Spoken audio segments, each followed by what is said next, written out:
ታሪካችን የሚጀምረው አንድ የ40 ዓመት ቢል የተባለ ጎልማሳ በቤተሰቡ በስራው አካባቢው ላይ ባሉ ሰዎችና በመፈጠሩ ራሱ ደስተኛ መሆን ያልቻለ መሆኑን እንመለከታለን። በተጨማሪም ከባለቤቱ ጋርም ያለውን ግንኙነት አይወደውም ነበር። ምን አለፋችሁ ይህ ሰውዬ በአጠቃላይ ህይወቱን ሙሉ የሚኖረው እየተሰላቸ ነው ማለት እንችላለን። የሚሰራው በቤተሰብ ድርጅት ውስጥና በአንድ ባንክ ቤት ውስጥ ተቀጥሮ የሚሰራ ሲሆን ስራውንም አጥብቆ ይጠላው ነበር። በአንድ ቀንም በመስሪያ ቤቱ መጸዳጃ ክፍል ውስጥ መጸዳጃ ቤቱን ሊጠቀም በሚሞክር ጊዜ አንድ ወጣት ልጅ ይመጣና የድርጅቱ ስራ አስኪያጅ እያባረረው እንደሆነ ይነግረዋል። ልጁም ሐሺሽ ይዞ ነበርና እንዲደብቀው ጠይቆት የያዘውን ሐሺሽ ሙሉ ለሙሉ ወደ ሽንት ቤት ውስጥ ይገለብጠዋል። ስራ አስኪያጁም ወደ ቢል በመምጣት ስለጠፋው ልጅ ሲጠይቀው ቢል ምንም አይነት ልጅ ወደዚህ አካባቢ እንዳልመጣ ይነግረዋል። ሰውየውም ዞር ብሎ ልጁን ፈልጎ ካጣው በኋላ ቢልን በቀጣይ ስለሚዘጋጀው ተማሪዎችን የማሰልጠን ዝግጅት ላይ አስተማሪ ሆኖ እንደሚቀርብና እንዲዘጋጅበትም ይነግረዋል። ስራ አስኪያጁም ከመጸዳጃ ቤቱ ከወጣ በኋላ የተደበቀውም ልጅ ከተደበቀበት ቦታ በመውጣት ቢልን ስለደበቀው በማመስገንና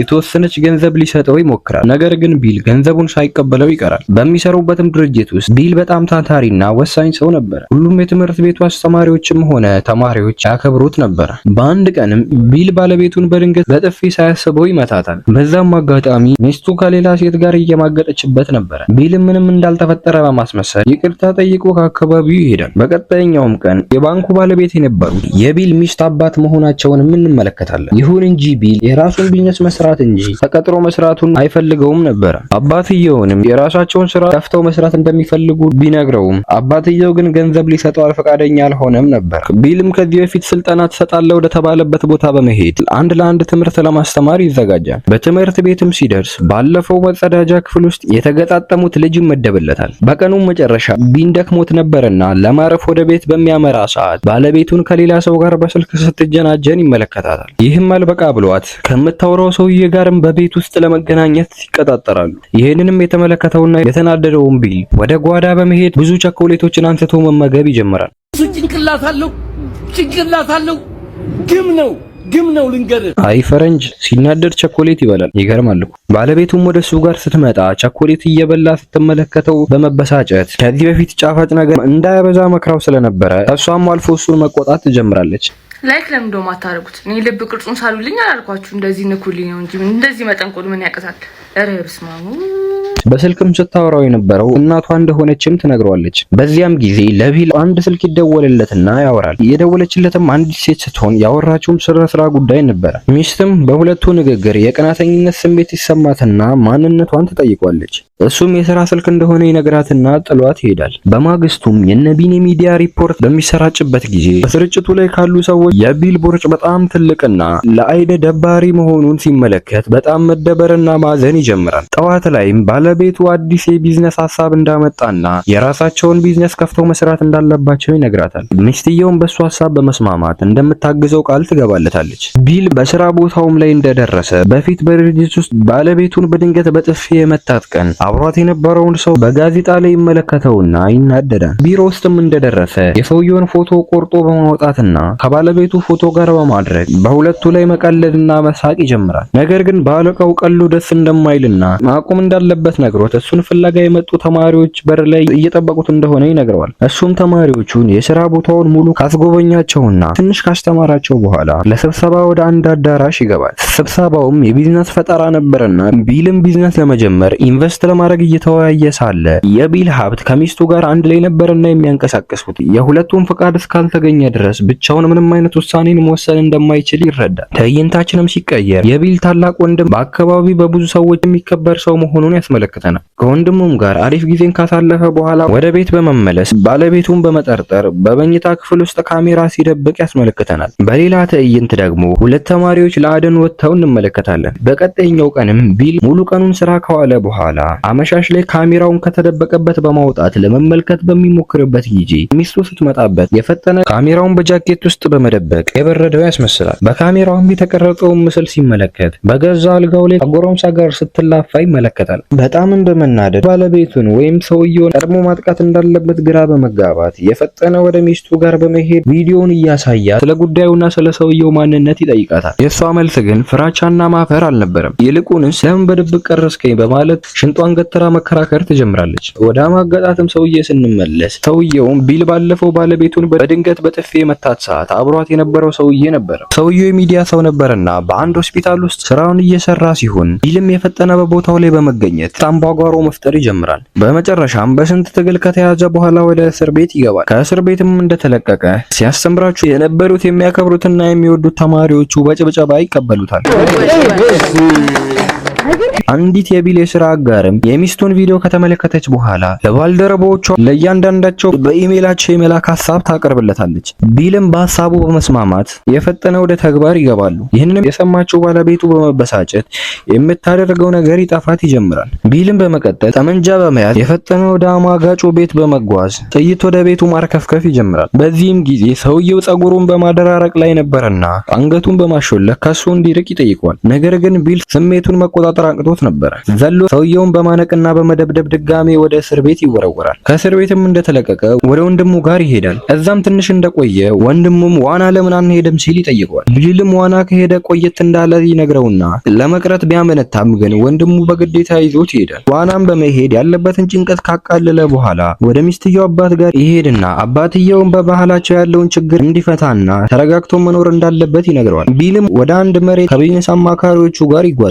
ቦታውንም ከተመለከቱት በኋላ የቢልና የሚስቱ ጉዳይ ስጋት ውስጥ ስለነበረ ቅርቡን መታ በሐሳቡ እንደምትስማማ ይነግራቸዋል። በመቀጠልም ሰዎቹ የቢልን ስራ ቦታ እንዲመለከቱ ጋብዟቸው ነበርና ተያይዘው ወደ ስራ ቦታው ይሄዳሉ። እዛም እንደደረሱ ከሚያሰልጥላቸው ተማሪዎች መካከል ወንዱ ወንበሩ ላይ ቁጭ ብሎ የነበረ ሲሆን ሴቷም በክፍሉ ውስጥ ነበረች። ወደ በኋላ ላይም ተማሪውና ቢል ግንኙነታቸው በጣም መዳበር ይጀምራል። ተማሪውን ከቢል ጋር የሚያሳልፈውን ጊዜ በጣም እየወደደው መምጣት ይጀምራል። የተለያዩ ቦታዎችም ሲሄድ ልክ እንደ ሱፐርማርኬት ቦታዎችንም ተከትሎት ይሄዳል። በተጨማሪም ተማሪው ቢልን ከባለቤቱ ጋር እንደተጣላ ስለሚያውቅ እንዴት መመለስ እንዳለበትም ሲመክረው እንመለከታለን። ነገር ግን ቢል ልጁን ባለመስማት ከሱፐርማርኬት ውስጥ ባይኖኩላር በመግዛት ወደ ሚስቱና ጓደኛ ጋር በመጠጋት ከርቀት ይመለከታቸው ይጀምራል። የሄደውን ብቻውን ሲሆን ነገር ግን ከቢል ጋር መንቀሳቀስ የሚያስደስተው ተማሪ ከኋላ ሲከተለው ነበርና እሱም ባይኖኩላር በመጠቀም ወደ ፊት ለፊት ወጣ ብሎ ሴትዮዋን መመልከት ይጀምራል። ቢልም በመቻኮል ሚስቱ እንዳታየው በማሰብ ጎትቶ ወደ ኋላ ይመልሰዋል። ነገር ግን ይሄ ሁሉ ሲፈጠር ባለቤቱ እየተመለከቷት እንደሆነ ገብቷት ነበርና በጣም መበሳጨት ትጀምራለች። ቆሻሻዎችንም የምታስወግድ በማስመሰል እነሱ ወዳሉበት ቦታ በመምጣት ከትንሹ ልጅ ጋር እያዩት እንደሆነ ነግራው ተመልሳ ትገባለች። ቢልም ወደ ቤት በመመለስ ራሱ ላይ መስራት እንዳለበት በማሰብ የፊቱን ገጽታ በማስተካከል ጢሙን በመላጨትና በፊት ይበላው የነበረውንም ቸኮሌትና ጣፋጭ ነገሮችን እንዳሉ በማስወገድ የሰውነቱን ገጽታ ለማስተካከል መንገዱን ይጀምራል። ትንሹ ጓደኛውም እሱን ለመርዳት አንዲት ሴት ጋር በመሄድ በቀን $100 እንደሚሰጣት በመንገር ከቢል ጋር በመሆን ባለቤቱን እንድታስቀናለት ይጠይቃታል። ልጅቷም ሐሳቡን ለመቀበል ብታመነታም በመጨረሻም ሐሳቡን ትቀበለዋለች። ቢልም ጽዳቱንና አለባበሱን ካስተካከለ በኋላ ወደ ቤተሰቦቿ ቤት ስጦታ ይዞላት ይሄዳል። እዛም ሲሄድ ሚስቱ ነበረችና በሩን የከፈተችለት ስጦታዋን ሰጥቷት እሷን በመገረም ወደ ውስጥ እንዲገባ ትፈቅድለታለች። ወደ ቤትም የመጣው ስለ ትዳራቸው ጉዳይ ለመነጋገር እንደሆነም ይነግራታል። የእራት ሰዓታቸውም ደርሶ ነበርና እራት በሚቀርብላቸው ሰዓት የቢል አፒታይት ዝግ ነበርና ምግብ አልበላ ይለዋል። ይህንንም የተመለከተችው የሚስትየው እናት ምግቡ የተሰራው ጠጠር ካለ ንጥረ ነገር እንደሆነ በምትነግረው ጊዜ በድንገት ቢል የማይበላ ፍሬ በመብላት ጥርሱ ይሰበራል። በዚህም ጊዜ የባለቤት ወንድም በመናደድና በመጮህ ቢል ተራ ሰው እንደሆነና ኃላፊነት የማይሰማው ሰው እንደሆነ መናገር ይጀምራል። በተጨማሪም ለሱ ብዙ ነገሮችን እንዳደረጉለትና አልፎ ተርፎም የቤተሰቡ ድርጅት ውስጥ በከፍተኛ ቦታ ላይ እንዲሰራም እንዳደረጉት ይገልጻል። በዚህም ጊዜ ባለቤቱ ከቢል ጎን በመቆም ልታግዘው ስትሞክር እንመለከታለን። አባትየውም በመሃል በመግባት የራቁት ቪዲዮ እንደለቀቀባት ያስታውሳታል። ከቀናትም በኋላ ቢል ሚስቱን በአንድ ቦታ ላይ ቀጥራትና ቡና እየጠጡ ሲወያዩ ያስመለክተናል። በዚህም መሃል ነበር ያቺ $100 የሚከፈላት ልጅ በመምጣት ከቢል ጋር መሳቅና መጫወት ትጀምራለች። ቢልም በዚህ ጊዜ የሚስቱን መቅናት ሲመለከት ልጅቷ ከሄደች በኋላ ስለ ስራውና ስለ ቢዝነሱ ሐሳብ በማንሳት እንድትስማማለት ይጠይቃታል። ነገር ግን እሷ ሐሳቧ ስለተለቀቀውና በሚሊዮኖች የሚቆጠሩ ሰዎች ስለተመለከቱት ቪዲዮ ነበር የምትጨነቀው። በሌላኛውም ቀን ቢል አሁንም እንደበፊቱ ዝርክርክነቱን ትቶ ነበርና የሰውነቱን ቅርጽ ለማስተካከል ሲሞክር እንመለከታለን። በተደጋጋሚም ዋና ቦታ በመመላለስና የአመጋገብ ስርዓቱን ማስተካከሉን ይቀጥላል። ቢልም አዲሷን $100 ፍቅረኛውን በመያዝ ወደ ቢዝነስ አማካሪዎቹ ጋር ያመራል። አማካሪዎቹ አንድ የተዘጋጀ ፕሮግራም ላይ ይጋበዛሉ። በዚህ መሃል ትንሹ ጓደኛው ተገኝቶ ነበር። ለተጋባዥ እንግዳ የቀረበውንም ኬክ ጣቱን በመንከር መላስ ይጀምራል። ይህንንም የተመለከቱት ሰዎች እሱን ቢጸየፉትም ነገር ግን እሱ በድጋሜ ጣቱን በማስነካት አዲሷን የቢልን ሚስት ያስሞክራታል። ዝግጅቱም የነበረው የቢዝነስ ቤታቸውን ለመክፈት የመንደርደሪያ ፕሮግራም ነበረ። በሌላም ትዕይንት ሶስቱ ጓደኛሞች ተያይዘው ለሽርሽር ይወጣሉ። በዛውም አሪፍ ጊዜን ማሳለፍ ይጀምራሉ። በመሃልም ባለቤቱ ታገኘውና ነገ ጧት ልታገኘው እንደምትፈልግና አባቷ ጋር እንደምትጠብቀው ትነግረዋለች። እነ ቢልም አሪፍ ቀንን ካሳለፉ በኋላ ወደ ማረፊያቸው በመመለስ ያርፋሉ። በነጋታውም ቢል እንደተለመደው ዋናውን ከዋኘ በኋላና የራሱን ጽዳት ከጠበቀ በኋላ ወደ ስራ ቦታው ይጓዛል። በቦታውም ላይም ሲደርስ እንገናኝ ብለው የነበረችው ሚስቱ ከአባቷ ጋር መታ ነበር። በመቀጠልም ባለቤቷን ለማናገር ወደ ክፍሉ በምትጓዝበት ጊዜ ባለቤቷ ከአዲሷ ሴት ጋር አብሮ እሱ ክፍል ውስጥ ሲሳሳቅ ትመለከታለች። ይህንንም የተመለከተችዋን ባለቤቱ በመደናገጥና ግራ በመጋባት ተመልሳ ትወጣለች። ወደ አመሻሽ ላይ የተዘጋጀ አሪፍ ፓርቲ እንዳለ ትንሹ ጓደኛው ይነግረውና ተያይዘው ወደ ድንኳናቸው ያመራሉ። እዛም እንደደረሱ አዲሷ ፍቅረኛው ጓደኛውን ይዛ የመጣች ሲሆን ሞቅ ብሏቸው ነበርና ሁሉም ተነስተው መጨፈር ይጀምራሉ። አዲሷ የመጣችዋም ሴት ሰውነቷን ለቢል በማሳየት አብሯት ጊዜ እንዲያሳልፍ ምልክት መስጠት ትጀምራለች። በዛን ቀን ሌሊትም ያልሆነ ነገር ይፈጠራል። በነጋታውም በቢዝነስ ዙሪያ ተዘጋጅቶ የነበረ ፕሮግራም ነበርና በቦታው ላይ ቢል ይገኛል። በተጨማሪም በቦታው ላይ የቢልን ሚስት ያማገጠውም ጋዜጠኛ ይገኝ ነበር። በዛን ጊዜ ከሱ ጋር ተጣልቶ እስር ቤት የገባ ሰዓት ቢል ከሱ 50 ሜትር እንዲርቅ ህግ ተደንግጎበት ነበርና የጋዜጠኛው ጋርዶች የፈጠነ ከቦታው ወስደው ወደ መኪናው ይመልሱታል። ቢልም በመበሳጨት ከአካባቢው ለመሄድ በፍጥነት በሚያሽከረክርበት ወቅት በድንገት ዳክዬዎች በመኪናው መንገድ ውስጥ ይገቡበትና እነሱን ለማዳን ሲሞክር አደጋ ይደርስበታል። ቢልም ልክ ከመኪናው አደጋው ታግሎ እንደወጣ የፕሮግራሙ ዝግጅት መጀመሩን የሚያበስር ርችት ይተኮሳል። በመንገዱም ላይ ትንሹ ጓደኛው ይደርስና ትንሽዬ መኪና በመጫን ወደ ሆስፒታል ይወስደዋል። ሆስፒታል መግባቱን የሰማችው ሚስቱ በመምጣት ትጠይቀዋለች። በዚህም ጊዜ ነበር ቢል እውነተኛ ማንነቱን መናገር የጀመረው። ቢልም እሷን የቀረባት አባትየው ላለው ገንዘብ ብሎ እንደሆነና እንደማይወዳት ይናገራል። በሌላኛው ትዕይንት ደግሞ ትንሹ ጓደኛው $100